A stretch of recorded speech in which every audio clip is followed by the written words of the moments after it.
It's such a sort of janky system to go live on it. Yeah.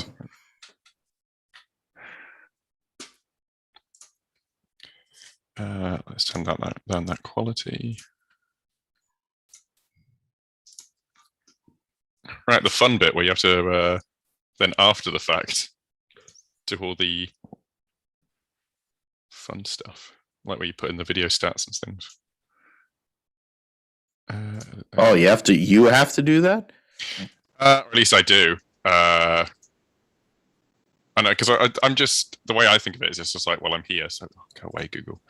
So it's kind of like, why not? All right, just give me a second here.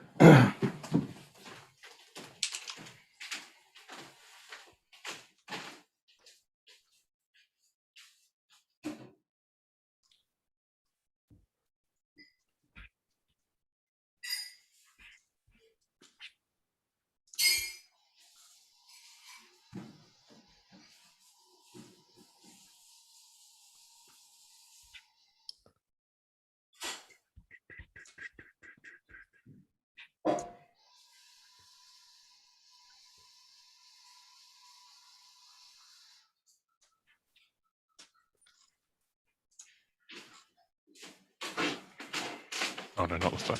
See, the thing is, you don't have to put the tags in, and the tags are the worst because they don't let you. You have to put them in line by line. I hate putting in tags for my show because it seems like I'm limited by them. Yeah, and you can't just copy paste a list either. It's like you have to individually, each one has to go in. What's going on, Jawad? How are you doing, man? Yeah, good. How's things over there? Oh, we're living the dream. Living the dream. I'm on version number 56 since Valtteri is on version number 77. So at least he didn't say to whom this may concern this time. Yeah. Well, I don't think he has to anymore because now he's gonna be driving for Michael Andretti in 2023 anyway. So yeah, that's kind of exciting to think about. Just to have a new name come into the sport. You had the theory that Romain Grosjean has actually orchestrated this entire thing to get back into F1. That would be interesting, but the point is he can't bump off a 2-year deal. So that's the one Valtteri. Well, that's Valtteri in his infinite wisdom. All the porridge he eats. He said, "I want a 2-year deal," and by God, he got it. So. Yeah. Speaking of porridge, it's actually World Porridge Day today, I think. World Porridge Day. So come on. Well, there you go. There it is. That's the stars reason. align for Valtteri. You're going. So Jawad's doing the Valtteri part because he's gonna have to bring that line in. It all came together. I'll have to start off with that. Yeah. Because Mercedes and Lewis figured out a way. Oh well. I maintain that if they were going to pit, they should have gone on to softs for Lewis. Oh yeah, no. If you're going to pit, you might as well go on slicks. Let him go and deal with the. Let him go and there was whatever DRS, but I don't think they were going to. Well, the thing is, they'd have to enable DRS, so he wouldn't have that. But he wasn't going to have DRS anyway. So then at that point, it's straight pace, and it's just he had a pace advantage. He had a pace advantage on Red Bull, but whatever. Well, it is what it is. We'll go to Austin, and if the MotoGP guys are any indication of what we're going to hear from these guys, it's going to be a pretty rough. Oh, very bumpy. Oh, yeah. Yay. It's almost like building a circuit and then artificially putting in elevation change. It may not work when you, 11, 10, 9 or 10 years down the line when it's just like, oh, it's subsiding. I wonder why. Well, I mean, that's the thing. It's not like all these other circuits and like not just European circuits, but then the circuits out in the Middle East. When you have all the weather conditions and all the idiots that want to act like global warming doesn't exist. Well, yeah, you have snow, you have rain, you have super cold, you have super hot. and you're gonna have settling, you're gonna have dips and stuff. But with Coda, I don't think they did the initial surfacing. I don't think they've done a resurface on that track ever since laying it down, and it's 10 years old now. So at least 10 years. So yeah, you're gonna have a rough racetrack. I mean, MotoGP, it's whatever. I'm not as worried about them. It's not like they have. In neither cases, they're an American driver. In the case of Formula One, they have 3 choices. MotoGP could go to Indianapolis if they really wanted to. I'm sure Roger Penske would gladly bring them back. I was thinking the Speedway. I was just like, yeah, just go around there. That'll be fun. Well, they did race there in the past. Yeah. Can't remember why they left in Laguna. I preferred it at Laguna to Kota anyway. Oh, yeah. Yeah. They should run at Laguna. If you're going to run the US Grand Prix, that's where they brought it back. Run at Laguna Seca. Everybody, and it's a motorcycle place. They have Indy cars back. They have IMSA back. Go and run MotoGP there. It's a tight circuit. It's very challenging. It's not the easiest place to pass, but most of the tracks on MotoGP aren't. So you have to be able to put a lap together there. Wayne Rainey, great world champion. It's home for him. So, Kenny Roberts, a bunch of the great, American champions come from, the NorCal area. So, so they should run there. But if they're not going to run there, then run Indianapolis. I mean, it's flat and featureless. That's why it isn't a great, but now that Roger Penske runs a track, run there. It's billiard table smooth. If you want billiard table smooth and not a lot of action, then let's go to Indy. I mean, if people want to not have Mark Marquez win, then it might actually be better for them to run at Indianapolis. But as long as they run at Coda, I think Mark Marquez is never going to lose. So. Yeah, that's true. And he's riding on a donkey these days too, which makes it even greater. The fact he won on Sunday. He's not even 100% fit either, which is the amazing part. Like he does well on circuits where they're turning left predominantly. So I don't know. It's strange not seeing. I wonder how he's going to be next year if he actually can fully recover from his injury. Whether he'll be back up there dominating. I mean, you have to wonder about Fabio Quartararo, what he's been able to pull out of this bike, considering nobody else has been able to pull those kind of results. And he's doing the same kind of thing. So you put Quartararo there, you don't have 100% Mark Marquez. You're going to bring in some of these rookies from Moto 2. You have the Ducati guys, which are, I think Ducati in general have the strongest lineup right now in regards to Bagnaia and Miller and why am I forgetting the Pramac guys? Zarco and Martin. And they're bringing in more reinforcements because, Valentino Rossi's team with Bastianini and Marini too, so. I imagine if you've tuned into this podcast, it's probably really weird. not the podcast, so it's the live stream. It's just we're not. What are they talking about? We're talking about the race from last week. We're talking about category. American. It started out about talking about Coda, and it slid into MotoGP talk here on the F1 Grid Talk podcast. But right. We'll give you plenty. We'll give you plenty of Formula One coverage here momentarily. Please stand by. Can you imagine tuning in and it's just like, what? Have I tuned into the wrong one? Right. Luckily, I haven't started recording, so we're all good. You guys both ready to start? Yeah. Yep. Cool. Sweet.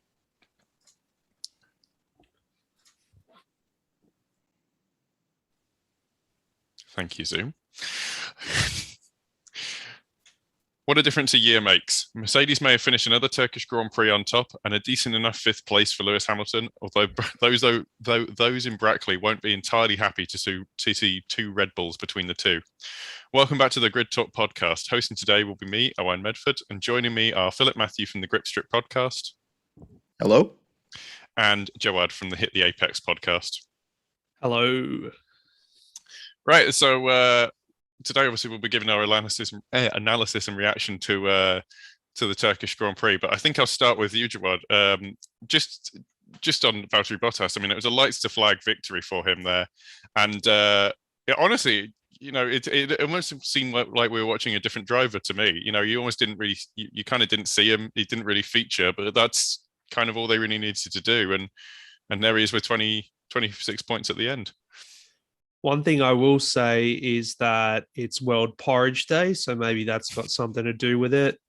That he was able to put in one of those lights to flag victories. And he said after the race, he felt like it was one of his best wins in F1, his 10th win. Whether this will be the last win we see from Bottas in who knows how long now, given he's going to Alfa Romeo next year. But, it makes you think, and they said it a lot in the post-race coverage, where is this Bottas? This is the kind of Bottas that you expect driving a Mercedes would be, turning up every weekend, or if not every weekend, every other weekend. But yeah, it was a nice reminder to see that, that quick Bottas who, let's be honest, he didn't have the pace to get pole position and got it because Hamilton got the penalty, but in the race he drove flawlessly in the wet conditions too. So yeah, and the porridge. Yeah, someone's had their ready break. I think that's how that saying goes. Yeah, like as you say, there were no mistakes from him really. You saw many a more experienced driver, notably one Fernando Alonso, get bumping around into people. Behind we had Max Verstappen, and I think it must have been a good performance by Valtteri and Mercedes. After expecting to come into Istanbul with being on the back foot, just the way the circuit is. I think it says a lot about either how well Bottas was driving, or conversely how sort of slightly off the pace Verstappen was, Phil, with the fact that he just didn't seem to be able to get anywhere near close to the fin at all. Yeah, I think Owain, it was a consolidation. It was damage limitation. They kept on bringing that up during the race. Fundamentally for Max, after last race and coming through in second when he started tailback, to go and come through here, start second, finish second, no major issues. Red Bull probably want to be mad about the Mercedes power units, so they'll be mad about something. But the fundamental fact is they've retaken the Drivers' Championship lead. Mercedes had them beat on pace all weekend. I guess in the second sector, Red Bull had a little bit, but really wasn't enough to make up for the first and third sectors. The conditions, I think, assisted them a little bit in this sense. I think it was a fully dry race. We would have seen a different result. But because of the conditions regarding both qualifying and the race, Max Verstappen got the best that he could have in this spot. And all year, as long as he's finished a race, he's been on the podium. Lewis, on the other hand, has had finishes outside of that, which is where, these swings and all kind of taken place, minus, of course, the offs and the other incidents that have taken place for both drivers, on not only on their own, but together. So, Red Bull, they should be happy because of not just what Max did, but the person we're going to talk about next. And it's not generally one of their better circuits. They've had some pretty epic fails there. So the fact that they get the double podium, Max retakes the points lead, they kind of cut into the Constructors' Championship lead, keeping it within one full race of Constructors' Championship is reasonable going to COTA, the U.S. Grand Prix here in a couple weeks' time.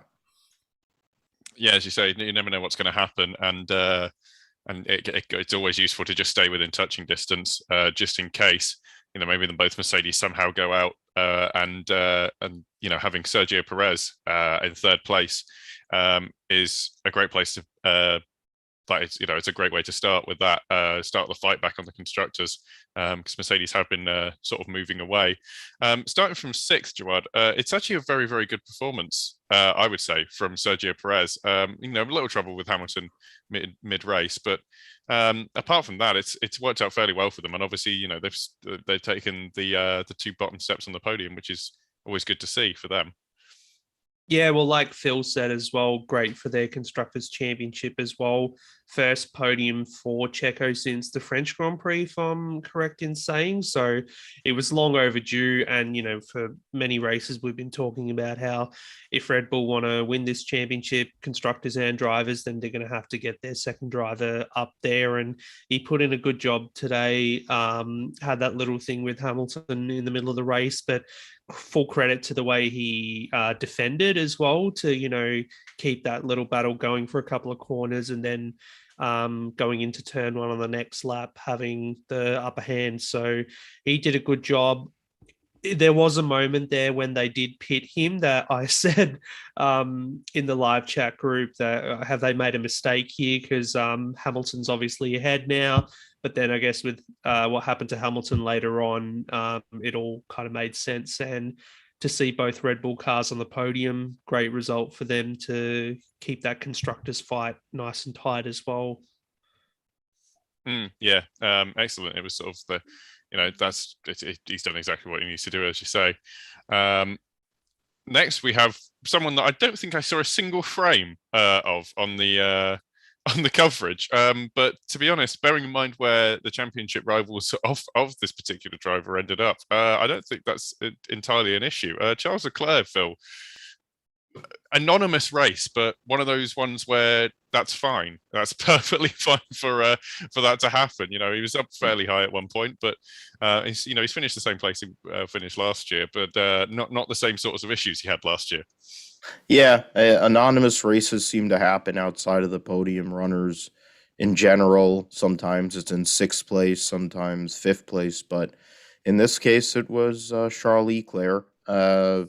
It could have been a little more interesting, to be fair. It was 4 seconds or so, 4.4 to Checo, and then it was another 3 or 4 to Lewis. It could have been a little more interesting for him. We're going to get into that, I figure, here in a moment. But for Ferrari and their battle's bigger than this year anyway. And for him, Leclerc is only a half a point behind his teammate, but the fact that his teammate's beating him in points is interesting. They brought that up on the post-race.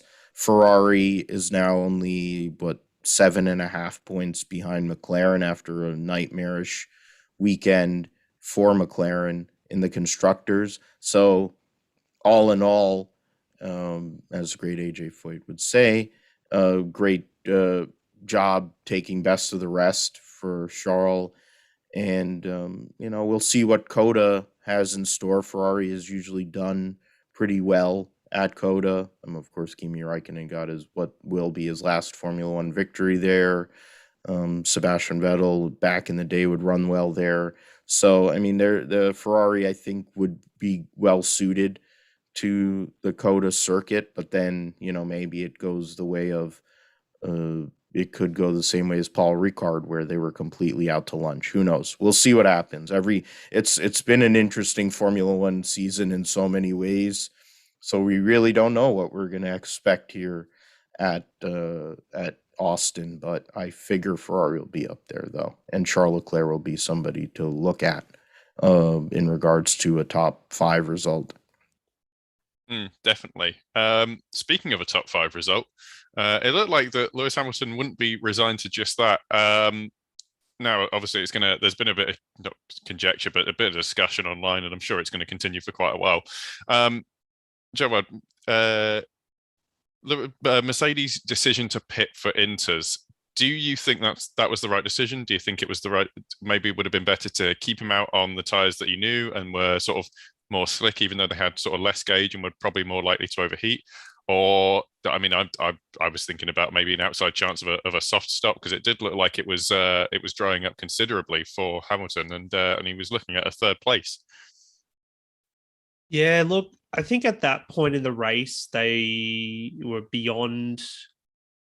um beyond a pit stop, because the way those intermediate tires work around this track were that it after a couple of laps they would drop off, then you would have this phase where you completely slow down, and then once they start balding is when you get that pace back. And unfortunately Hamilton did not have the time at the end of the race to go through that and to be able to get those tires to where they were in the opening stint.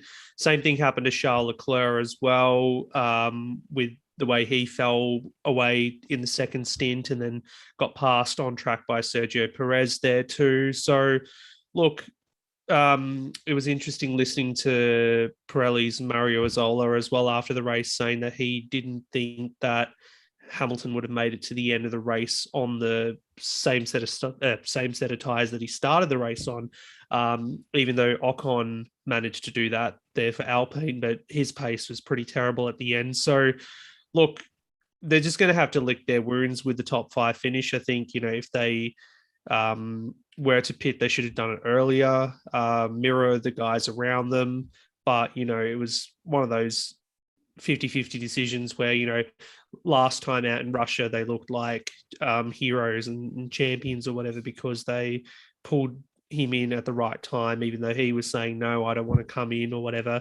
This time, they pull him in. He didn't want to come in originally, but it goes the wrong way. So that's just the way racing works sometimes, unfortunately. But, he still finished fifth. He still minimized what potentially could have been worse in terms of the points damage. So, 6 points going into Austin, I don't think is too bad a loss. But yeah, if they were to pit, they could have done it earlier. Yeah, like you say, it's not an insurmountable loss there of points. That's one race victory, which is perfectly within Lewis Hamilton's grasp. Behind the guy who sort of looked like he was going to profit off of the kind of box that Mercedes had got themselves into was Pierre Gasly. He sort of, where did he start? Because he started fourth, and he's finished sixth, which obviously doesn't on paper look great. But bearing in mind the cars that have gone ahead of him, I think that's probably fine. And he was looking like he might be able to battle past Lewis Hamilton, Philip.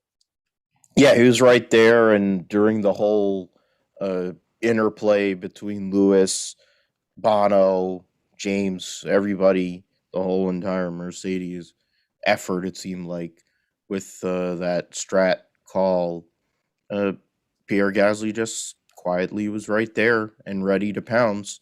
And that's kind of what he's been all year.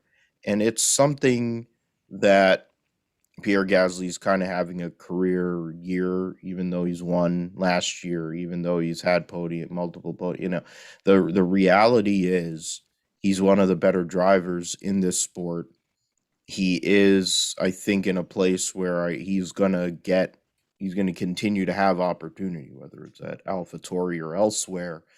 And relative to his rookie teammate, obviously, or any teammate he's had in recent years, especially in the AlphaTauri side, he's outperforming them. So he's doing what is necessary. He's maximizing the most out of the car.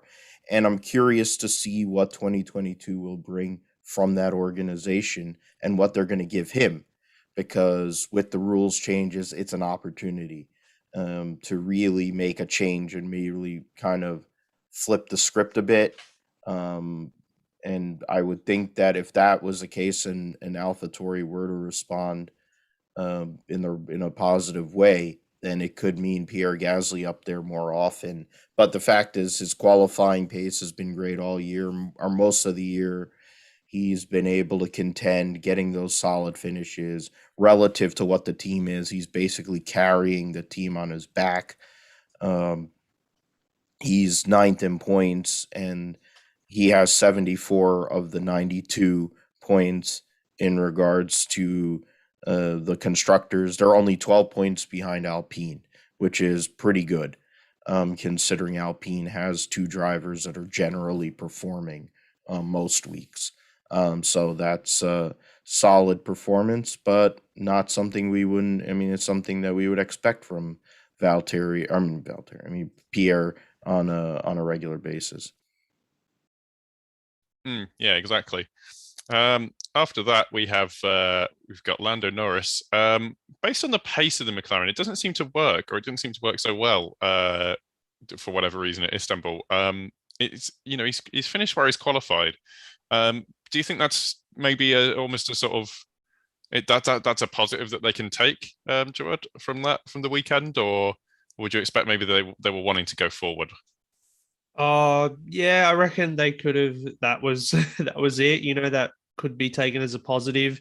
I was getting deja vu from Zandvoort early on in the weekend that it could have been as bad as that. But for Lando to finish where he started as well, it was a bit unfortunate though. Even though Gasly had the 5-second penalty, that he still came out ahead of him. That was purely because Lando pitted. I think he was one of the first to pit in the middle of the race on lap 35. But yeah, he did a good job. Otherwise, it was kind of nice to not have all the attention around him either after what happened in Sochi. So he would have just gone about his business. They're still ahead of Ferrari in the championship, even though they did outscore them this weekend. But it's still interesting to see that that McLaren is very much a track specific car. They do really well at some tracks, and then at other tracks they do, like we said before with Ferrari, they're at Paul Ricard, they just are completely nowhere. So that's something I guess the team will be learning for next year when we get the new cars out, and hope that they can be a bit more consistent across the board. Yeah, exactly. Next year sort of seems like where most teams are putting their focus. After that, we've got Carlos Sainz, who after a power unit change, so starting from the back of the grid, I believe. That's to finish in the points in 8th is really quite impressive. Yeah, no DRS and having to start from the back. Driver of the day. Spoke in great joy and surprise that he got driver of the day. Going to the in-car interview to take care of that. Good run by him, keeping the points battle between himself and Charles very close, consolidating their situation in the constructors, of course.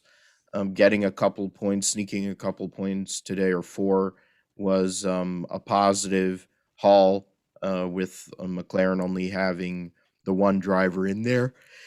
And finishing on the lead lap, too. He was only less than 4 seconds behind his buddy Lando there. In theory, on the road, he was only 14 seconds behind Charles after starting in the back. So, great performance run by Carlos, now that he has a new power unit, hopefully, as mentioned with Charles Leclerc at Coda, which is in ways a power circuit. It pushes all aspects of your car, and it's a rough circuit, so it's going to be interesting to see how they respond.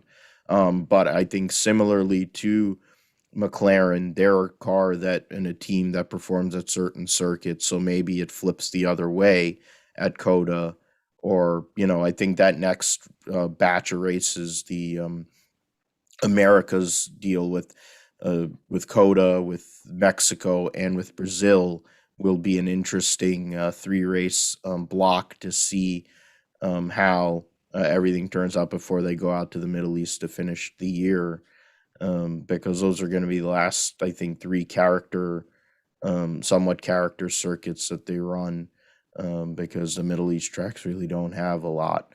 So we'll go and see what happens there with Ferrari and Sainz and Charles. If Saudi Arabia's progress is anything to go by, that might be interesting. Might be sort of how Donington used to look a few years ago, basically unfinished. Right. Or Korea. Yeah, or Korea. God. Right. As someone, unfortunately, we're talking about Carlos Sainz going forwards. Unfortunately, that means someone has to have gone backwards. The Aston Martin just didn't look like it was going to go. Didn't just didn't look racy in any sort of way. And it's kind of, it's a shame that 2 points is the best they could do. But it didn't. I've just felt like they looked sort of neutered anyway, Jawad. Yeah, to me, I've just felt that they've looked like that all year, to be honest, except for the couple of times they have stood out. But yeah, just reading what Lance Stroll had to say after the race, he actually said he was happy with the result and they thought that they got everything out of the car as well, which is interesting, given that they did lose a position. They did have a slow pit stop as well, which did kind of cost them a little bit of time, but it doesn't it kind of pales in comparison to what happened to his teammate, which you guys will address a bit later. But yeah, them looking neutered is probably the best way to describe Aston Martin. And this result kind of it's 2 points. Let's bank it and move forward. Yeah, it's damage to the rotation. After watching the new Bond film, I think that's the fastest I've seen an Aston Martin go in the film, not on the racetrack, unfortunately. Behind him, we've got Esteban Ocon. It's a bit of a clunky race, really, for Esteban. It wasn't sort of. It was a far cry, maybe, from the wins that we've seen him do, unfortunately, this season. So it's just, it's not going great for him, has it, Phil? I mean, it's Esteban Ocon. At the end of the day, you're going to have the peaks and valleys with him. You're going to have the absolute epic performance at Hungary, and then you're going to see him outside of the points and not even being in the same wave, in the same planet as Fernando Alonso, another race. And then you have today, which is in the middle. You'll say that people say he stayed out, and because of that he lost so much pace and he had no grip, and that's why he got what he got. But there'll be the other side. I'll say, well, his great, legendary, one of the greatest of all time teammate was nowhere to be found and outside of the points. So you go and balance those two things out. Damage limitation. It seems like this day in general was damage limitation for the most part, because it was basically about maintain, hold, wait till the next pit stop. It wasn't really about racing as much as it was keeping your car on track and being able to get the most out of it. For Ocon, Alpine, it's their car more similar to the McLaren Ferrari battle. They're finicky. They have less circuits where they're really on. And then I don't think these conditions are ideal for that car and that team. So I would say that 9th place, considering the decisions and the strategy that they pulled, was about as good as they were going to get out of this deal. Or 10th place, I mean. And they were first car a lap down. It could have went sideways. They could have lost that point to the Alphas, but instead they were able to pull it, and you kind of take it for what it is and move on. They have a 12-point lead on AlphaTauri as they move to the last 6 races of the season, and hoping for some better results in warmer climates, as they're going to be going to, and generally speaking, drier outside of maybe Brazil for the rest of the year in regards to the last 6 races. Yeah. After that, we've got, moving down the order, we've got Antonio Giovanazzi. I'm glad, actually, that I didn't see a lot of Antonio Giovanazzi, because as much as, he's unfortunately finished outside the points. But the thing is, I think I'd have got confused if I'd seen another white and red car on track. But it's just, they're kind of, I feel kind of bittersweet about this, because I feel that kind of the Alphas could have been faster, but also like this is also a good result. I feel like they're still punching above their weight, even at 11th and 12th. Jawad. Yeah, they both had a good start.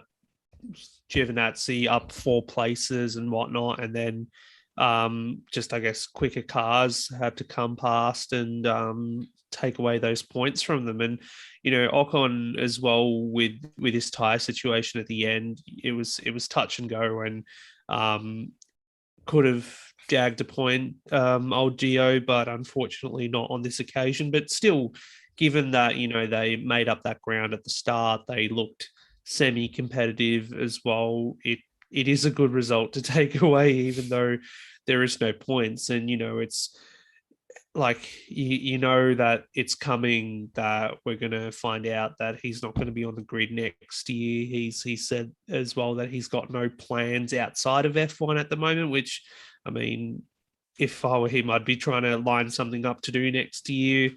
So I really just want to see him go out with some good results if he can. Otherwise, it's just going to be right, consigned to the history books. You are on to the next one. Yeah, it does feel like one of those drivers that sticks around in Formula One for a few years, but doesn't really do anything sort of impactful. Which is unfortunately where I'm going to move on to Daniel Ricciardo, because Kimi Räikkönen basically didn't do anything as far as I saw. Daniel Ricciardo, awful weekend, just an awful weekend for him, and unfortunately, the more the years pass, it looks more and more like he's going to be one of those drivers I've just described, Philip. Well, I mean, the difference is with Daniel Ricciardo, he's won in multiple cars. He has a personality. He's generally liked. McLaren has hope for next year. There's a bunch of things, but this year you see both sides of. We kind of see what we saw prior to the summer break with Daniel Ricciardo. Granted, strategy did not work in their favor today too, but they had mixed conditions yesterday. They couldn't even make it out of Q1 or whatever. They were not even a factor in qualifying, and Lando was in the top 10. So that's a problem. So you are already compromised at the start of the race. Then when you're in this race and you're trying to make up positions and your strategies are off and you don't have pace, you somehow or another finish behind the Alfa Romeos. I don't know how I don't get that. I know that Daniel Ricciardo is better than that. And I mean, you have Kimi Räikkönen yelling at his team, telling him I didn't want to pit too. And it doesn't really matter in the sense of Kimi Räikkönen. He knows he's done. He should do whatever he wants. He could get away with it.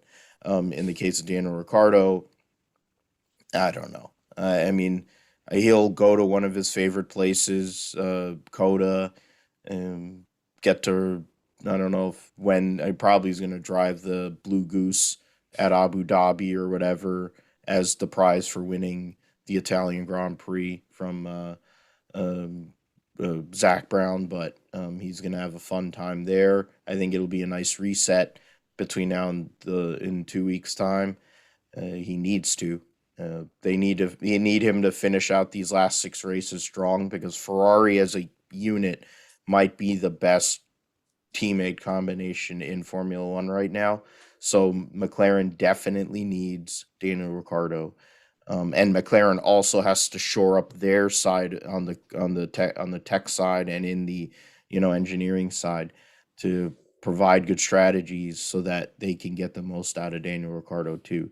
Because Lando Norris generally has shown up all year, and so if they want third in the constructors, if they don't care, then I don't know what the point is. But I think a few $1 million for those multimillionaires does make a difference.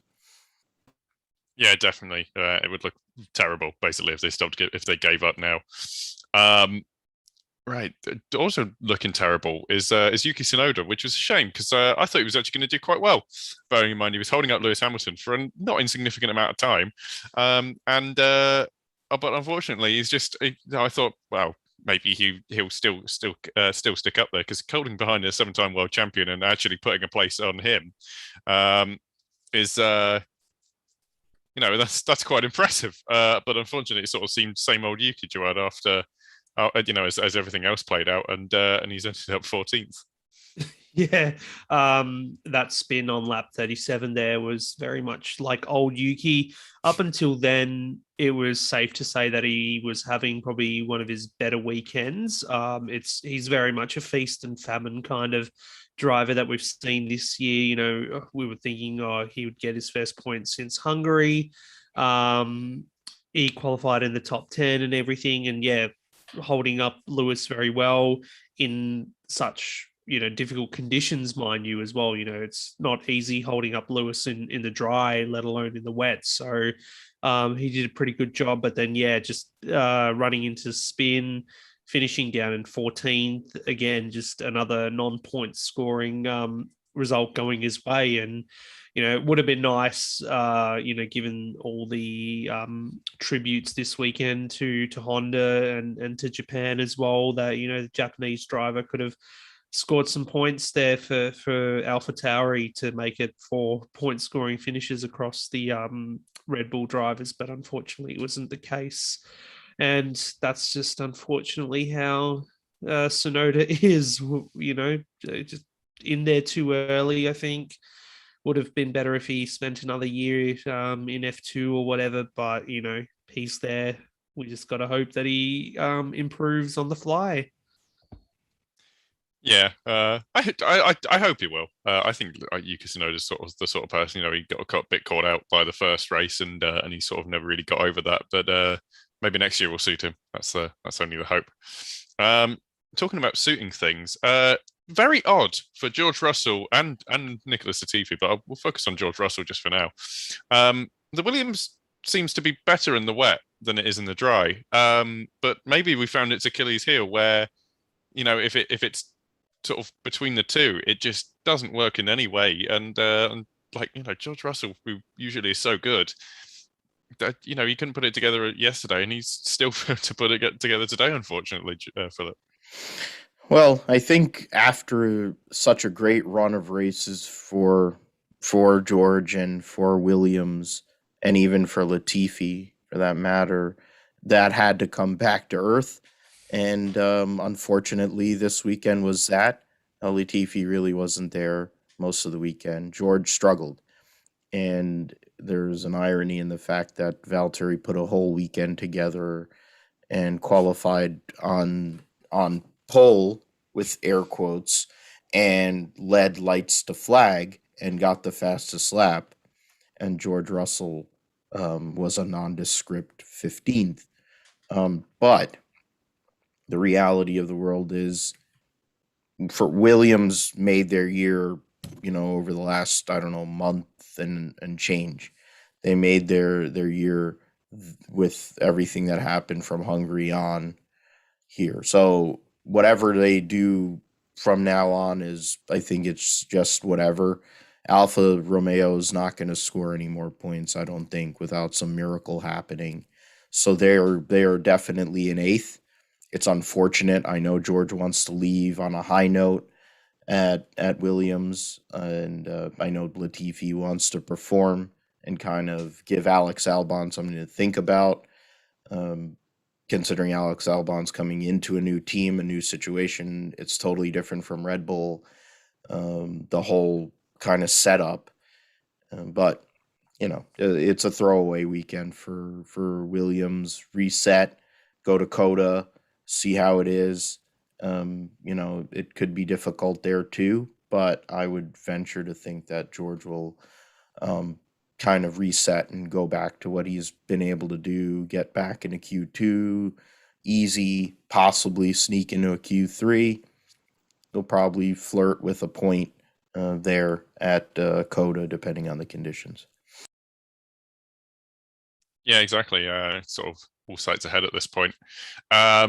Unfortunately, we move on to sort of a two-time world champion, which is not someone you want to see this far down. But Fernando Alonso kind of blew up his own race within about the first 400 meters, didn't he, Jawad?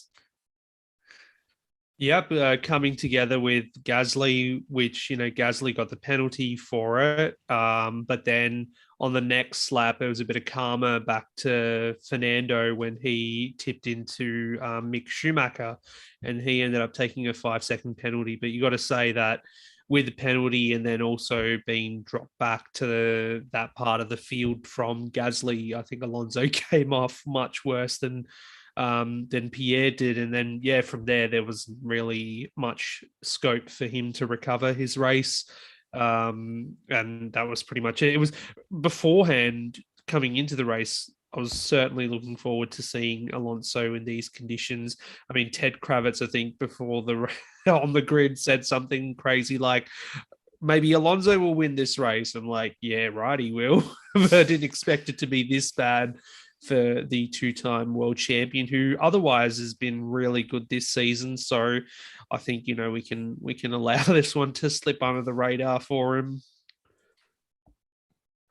Yeah, definitely. Then we then have another Williams after that, who, Latifi, I think I saw him once in the start of the broadcast, and that was about it.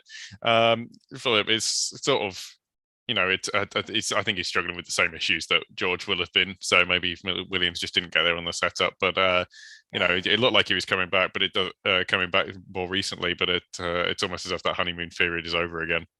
Yeah, I think we kind of hashed out Williams there on the George part. So, I mean, for Steph, I don't really know what to say about Nicholas other than he was there.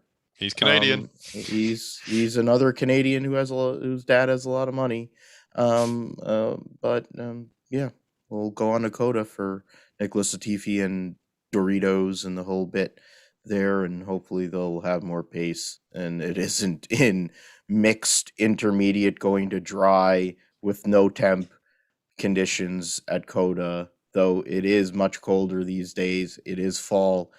So it could be, or autumn, or whatever you want to call it. So it could be cold conditions at Coda. So it may not be such a good thing for the Williams switching on tires. In my bucket of Dan, we've seen that before. Now, if I was a lesser host, I'd maybe try and put a small joke in here about Sebastian Vettel putting on dry tires and then really, really struggling and maybe throwing away his entire race. But I'm not that person, so I won't be throwing in that joke here. However, the pit wall for Aston Martin seemed to just throw the entire strategy out the window and make a sort of really premature move to the wrong kind of slicks in any case, Jawad, but let alone slicks at all. Well, I'll read out to you what Seb actually said after the race. He said, something inside me was calling me to the dry tires. So, obviously he has some intuition about that or whatever, but definitely the gamble did not work out today. At least he took ownership for it and said, yeah, it was my mistake. Other than that, he was sitting in the points. I think he was 10th before he came in for that pit stop.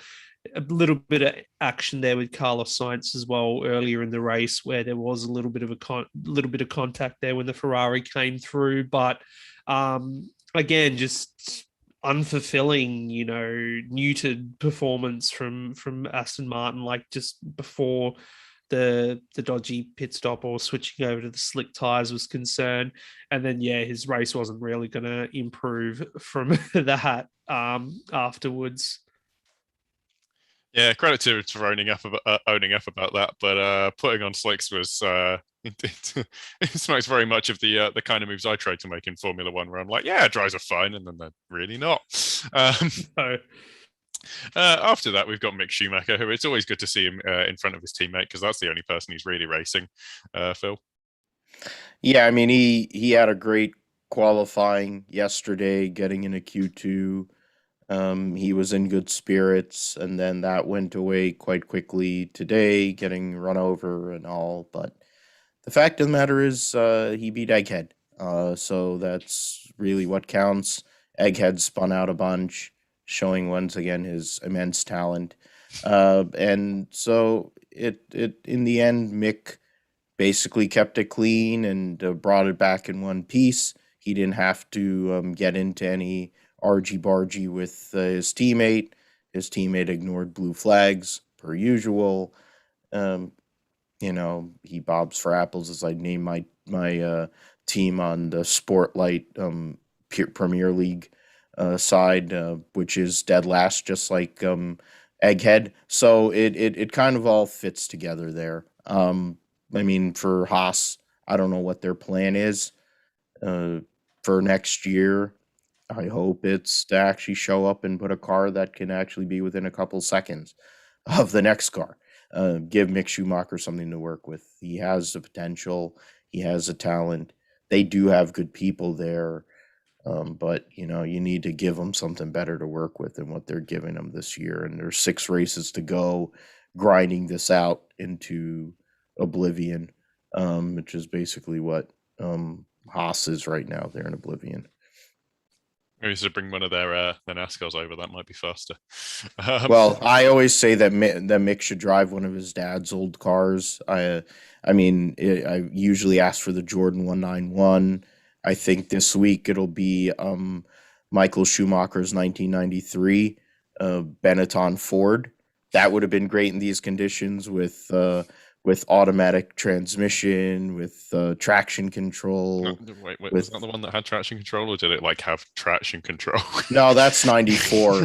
But you guys, we've talked about it here on the Good Talk podcast before. So, and there's books been written about it too. That was actually legal traction control and all the other great bits. And his dad won the Portuguese Grand Prix with that car around this time in 1993. So that would have been a better option than what he had to drive this week. There is no option that would help Egghead drive forward a wheelbarrow into a puddle and into the sand would have been a better option than what he was doing all weekend. It's okay. You've set up the best joke I'm ever going to make, which is F1's own option 13. It shouldn't be there, but it is. What can we say? Yeah, there are many places to be when you're letting a car past, but on the racing line through a kink, a blind kink is not one of them. Jawad, Nikita Mazepin showing his class today. Very much so, and I think that's where we'll leave it. Basically, spinning a bunch, holding up, faster cars at the front. I don't think I've seen a driver this bad in quite some time. That's pretty much it. That's it. That's the sentence. That's it. That's it. I do have to wonder though. I mean, because obviously it's their home race, the team's home race next time. Will they try and run some kind of special livery along with the Russian sponsor that they've got? What's that going to look like? Is anyone actually going to be supporting Haas at the home race this year? I can't wait to see that. Yeah. Yeah. I must say, I do like watching the Sky commentary because you get to hear so many different tones of voice expressing disappointment at Nikita Mazepin and the fact that he's here. Goodness me. Right, we'll flip to the complete other end of the spectrum here with you guys as driver of the day.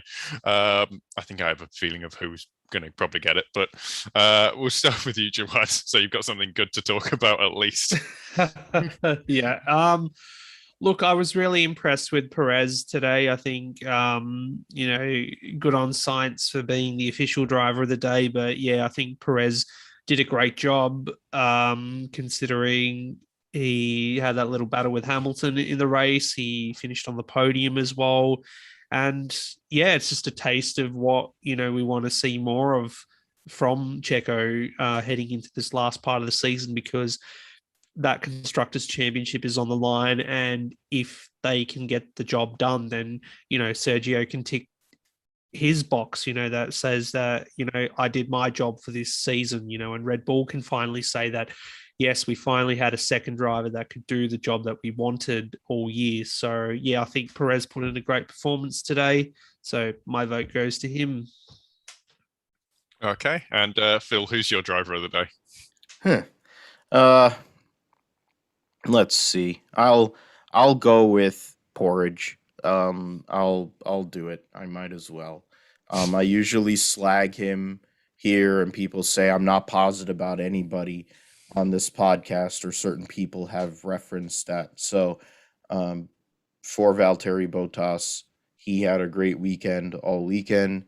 He took the car that was the best car all weekend, and while his teammate had to deal with a whole bunch of stuff, he had a plan. He was focused. He did his thing. National Porridge Day, the biggest proponent of porridge there is, gets his 10th and most likely last victory in Formula One. So all credit to him and his side of the Mercedes garage, and to him as a driver for this performance this weekend, proving that version number 76 of Valtteri Bottas is pretty good. But we'll see what version number 82 is in at Coda. Yeah, 100%. Valtteri Bottas doing exactly what he needs to do, which is be on the top step of the podium when Lewis Hamilton can't. Right, it means I get to side with everyone, and I'm just going to go with Carlos Sainz, because I still think 19th to 8th in a not particularly quick Ferrari on a wet day where they're not running high downforce is mighty impressive. So full marks to him for that, because that's still pretty good. Honorable mentions, obviously, Charles Leclerc for not going backwards in said Ferrari. Right, so you'll know if you're watching live, but if you're listening after the fact, we now stream our show live on YouTube and Facebook, so be sure to like our Facebook page and subscribe to our YouTube channel, Formula One Grid Talk. Also, ring the bell icon so you're notified of future shows. But if you prefer to listen to your podcast after the fact, we're now available on Verbal, as well as Amazon Music, YouTube, Spotify, Google Podcasts, Apple Music, Omni Studio, and Pocket Cast. Just search F1 Grid Talk. We also have a large back catalogue of shows together with every event of the season so far.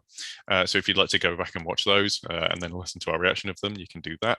There's over 140 sprawling back a long way now, with Mario Isola twice, as well as retrospective pieces on Tiregate and Senna. So if you're still stuck to do beyond that, please check out our subreddit F1 Grid Talk to give us suggestions for what we can do to improve the show, and perhaps subscribe to our Patreon for mics, lights, and better recording equipment for our presenters. We will be back next week to preview the United States Grand Prix at COTA. I'm just going to thank our panelists for being on the show today. And we start with you, Phil. You can let us know where to find you and where your things are. Yeah, you can find me at Philip G. Mathew on Twitter. You can find the Grip Strip podcast at Grip Strip Pod on Twitter, and also Podbean, Pandora, Apple Podcasts, Amazon Music, Spotify, iHeartRadio, Stitcher, and TuneIn. You can find the Grip Strip podcast, and we talk about all different motorsports, not just Formula One. We talk about stuff here in the States. We talk about world motorsport as well.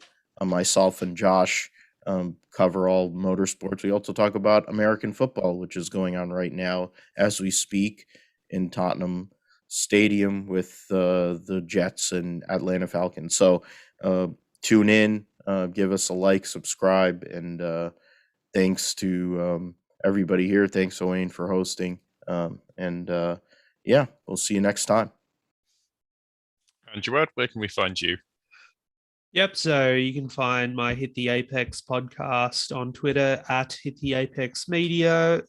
It is published to Apple and Spotify, as well as some others. New episode going up later this week, hopefully, review of the Turkish Grand Prix, what we've just talked about, and also news from Australia in regards to the Supercars Championship, which will be coming back at the end of this month too. So I'll go over all the different formats and whatnot that they're going to, because they're racing at the same track for 4 weeks basically. So doing a Formula E there in Berlin last year. So I'll go over that. So that should be exciting. And yeah, thanks for hosting. It's a pleasure with you guys on. if you like what I say, I doubt it. But if you like what I say, then if you want a lighter look, lighter than this even, at this week's racing events, then if you go to sportlightpro.com and you can find my meme reviews of the races. They're less meme reviews at this point and more just me going through what happened in meme format. But if you like the idea of that, then just come have a read. I do appreciate it. Beyond that. I guess I just got to thank you very much for watching and goodbye. Yeah,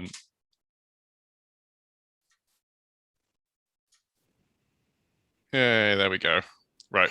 We'll stick on the live stream if people are still watching, I hope, please. To get round to people's questions. If there are any in the chat, I don't think there are. No, it's just Connor Walker. Thank you, Connor, for being here. As always. Thanks, Connor.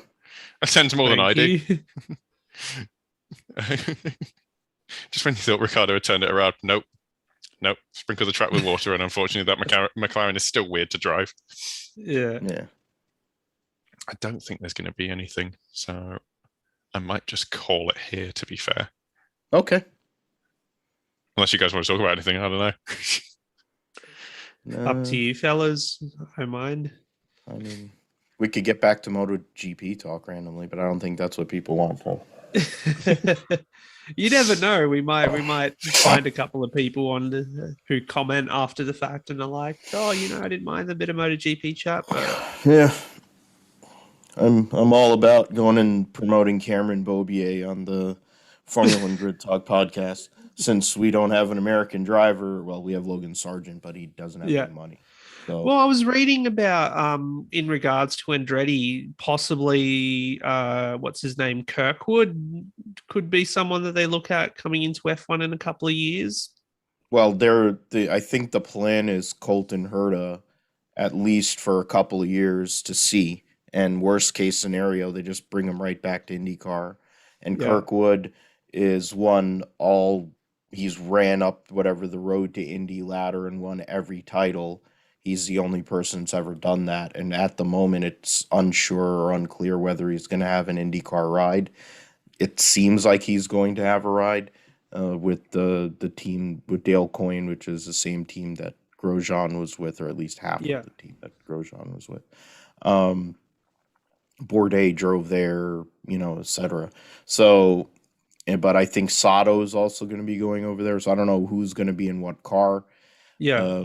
So I think Kirkwood, though, would be a good call. I think getting Logan Sargent under contract would be a good call, too, because, of course, Andretti, I think, has stuff going on with the new LMP, whatever format, too. I think he has a connection there with one of these manufacturers.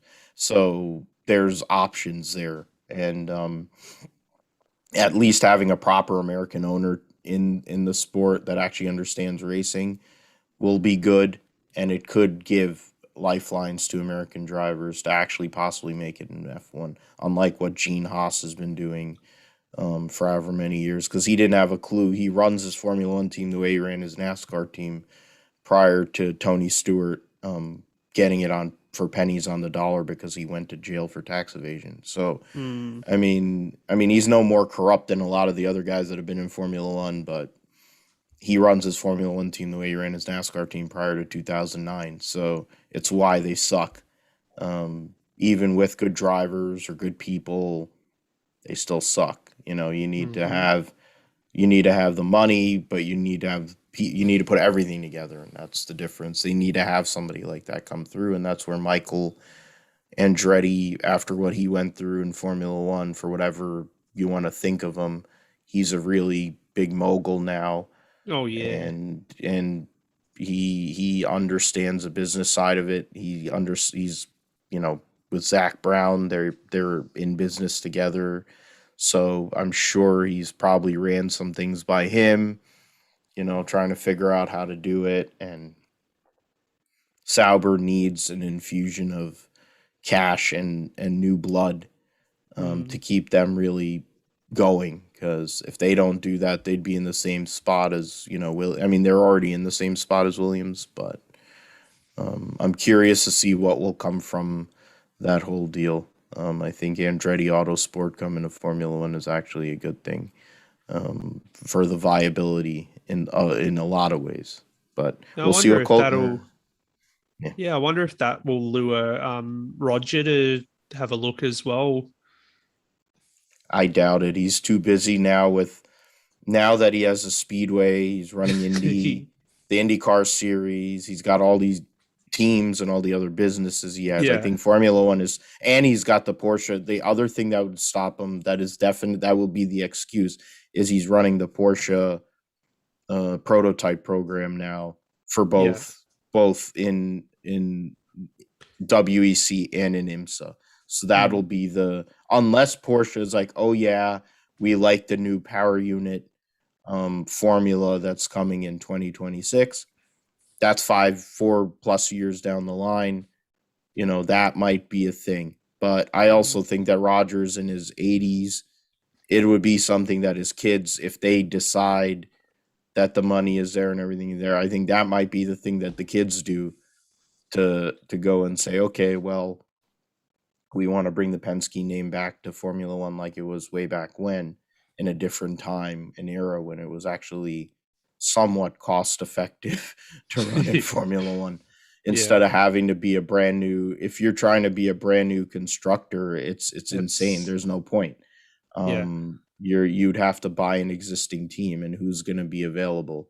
They'd either have to buy Mazepin out at Haas or convince Doralton to get out, or other than that, I mean, Red Bull has 2 teams. Alpine is a manufactured team. McLaren is not going anywhere now, so there really isn't options. And nobody is going to come in as a constructor under the current constructs. The way that they have it set up, it is. Well, you may as well go hypercar at that point. Yeah, no. If you're going to do that, so much cheaper. Yeah, you might as well run IMSA or run WEC in IMSA, which is exactly what Penske is doing, and so many other Chip Ganassi is doing, and all these other people. I mean, at least with that, you're likely to get BOP'd up to being fairly performant.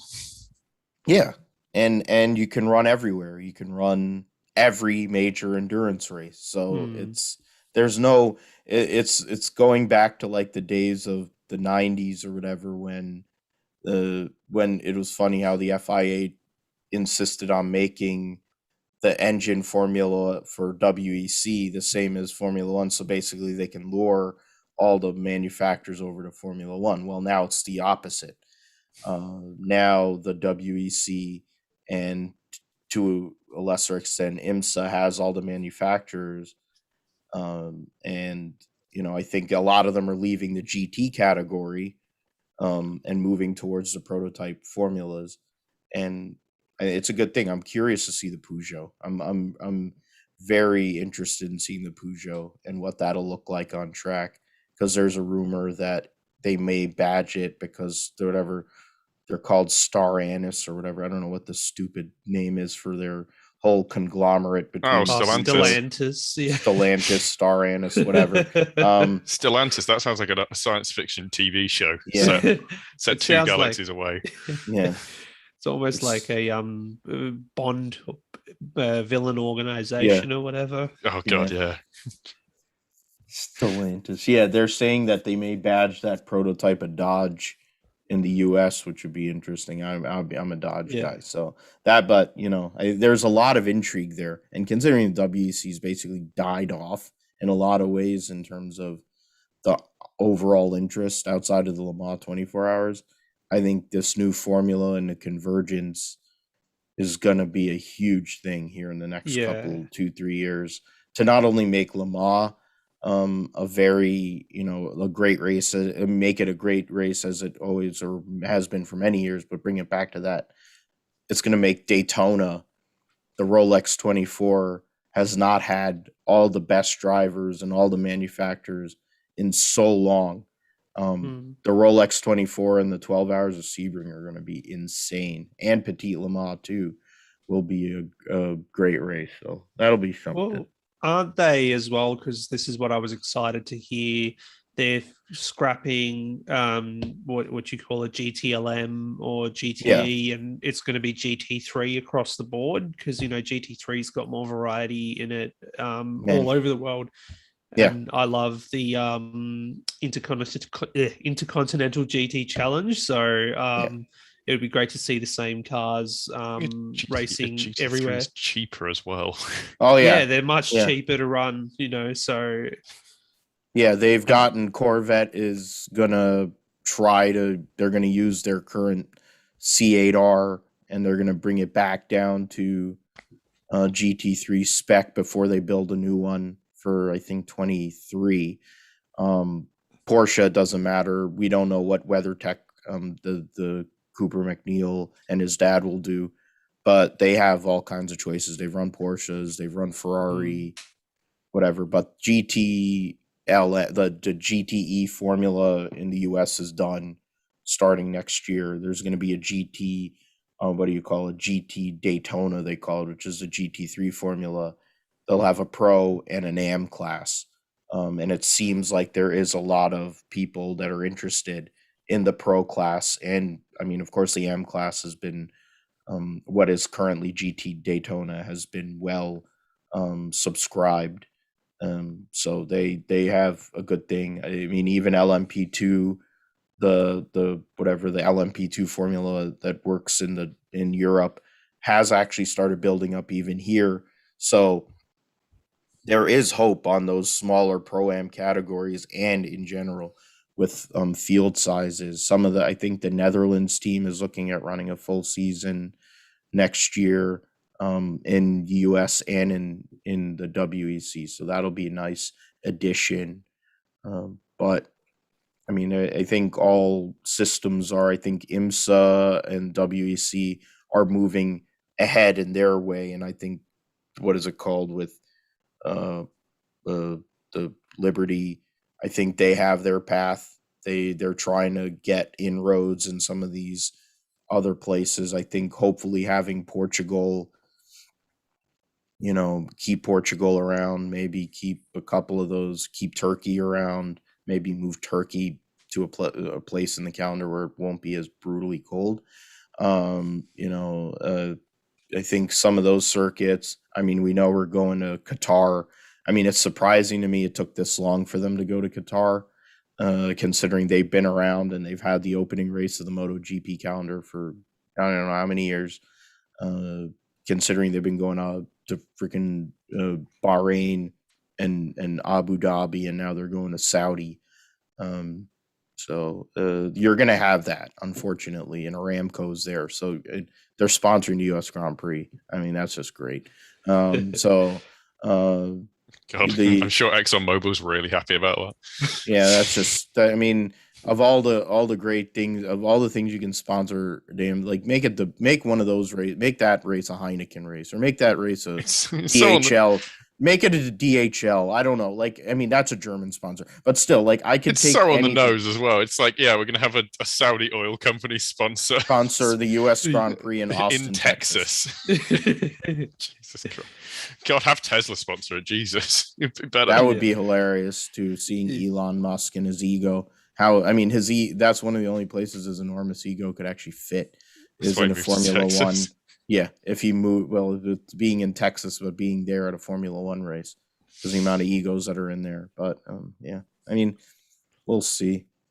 I think Formula One's on the worst path. I think the fact that IMSA and WEC have played a blinder, because the fact that they've managed to get only 6 years after both Porsche and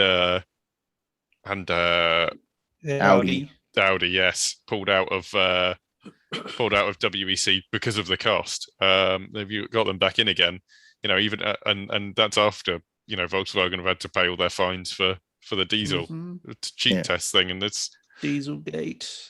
Okay, Ferrari is coming back. That tells you all you need to know. If Ferrari are willing to spend that kind of money on a top level motorsports program that's not Formula One, that tells you how much cheaper it must be. Yeah. And that's going to be, not in its own right, because they've had their team in GTE for a while, and with AF Corsa, and here I think it's Risi. I think that'll be an interesting dynamic too. Ganassi's got Cadillac with Action Express, but I think Ganassi's going to run the world program and his U.S. program. He's signed Bourdais, Earl Bamba. I love saying that in the Lee Diffie voice when he says. Is he moved Bamba. away from Porsche? His Bamba. Yeah, it sounds like Earl Bamber, Alex Lynn, who's managed by Dario, which is why he's moving from Formula E and going there. And then I forget who the other and Renger van der Zande is gonna stay. And then they got Sebastian Bourdais to quit running full-time Indy cars and commit to sports cars because he wants to win Le Mans.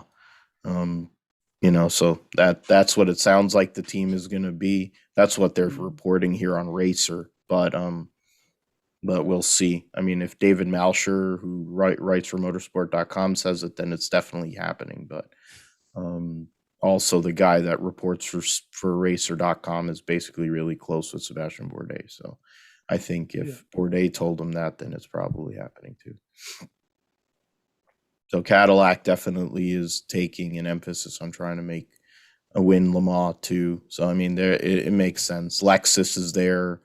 They have GTD programs, but I think Lexus is also looking at it. Honda has a presence with Acura, with Wayne Taylor and Meyer Shank. So there are things. Honda ain't going away. I mean, HPD isn't going away. Of course, Honda of Japan is going away for a couple of years before they miraculously come back when the new engine formula gets announced for 2026. But so they better start now. Yeah. Unless they want to get out Mercedes. Yeah. Start that's on true. the back foot again. Yeah. Yeah. Well, they won't be as much on the back. Well, they were even worse than Renault. And I love the fact that Renault had won 4 world championships with them, and then they spent the next 3 years slagging Renault the whole entire time. Red Bull. Okay, it's like you won 4 world championships with them, and now you're gonna blame them. They're the only reason why you guys can't win. No, you can't get out of your own way, and you're egomaniacs. Shut up. Yep. And Mercedes beat you on every aspect, and they have the best driver too. Okay, yeah. To be fair, it's almost as though Red Bull's a team put together by Helmut Marko. Yeah. I'm gonna have to call it here because I need to go. But all right, it was a good chat. Sorry, guys. All right, guys. Good to speak with you. Talking. No worries. Next time. Yep. See y'all next time.